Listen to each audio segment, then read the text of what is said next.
Hi and welcome to ways2westlake.com. In this video, we will focus on driving and specifically drop-off.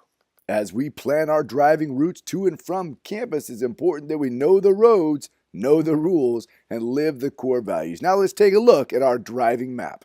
The first feature to notice on the map is Westlake Charter School right next to Valley Oak Park.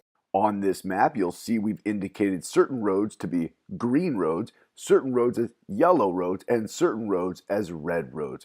Let's start with the green. These are the main collector and arterial roads we'd like everyone to drive on when approaching Westlake Charter School. By focusing all of our driving routes to school on the green roads, it leaves the red roads for pedestrians. You'll note these red roads are residential zones with narrow streets, perfect for kids walking to and from school, but not where we want people to drive or park. So know the roads.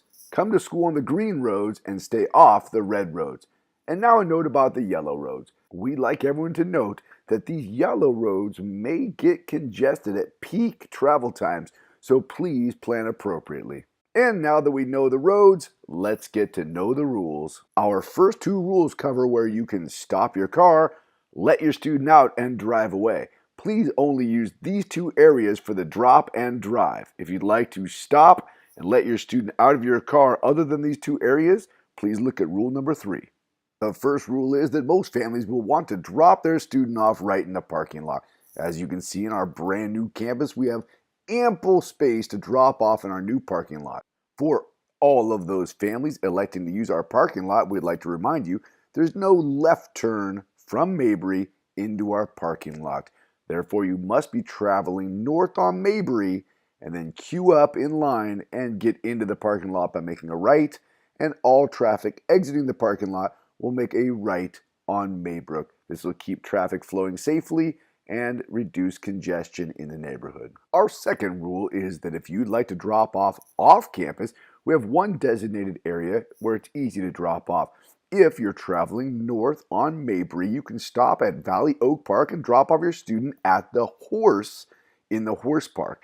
Please don't congest the area between the Horse and our parking lot, as that is where people will probably queue up to get into our parking lot. So if you're going to drop off at the park, please drop off at the Horse or south of those tennis courts. Students can walk right through the park into the back entrance of the campus, which will lead right onto the blacktop.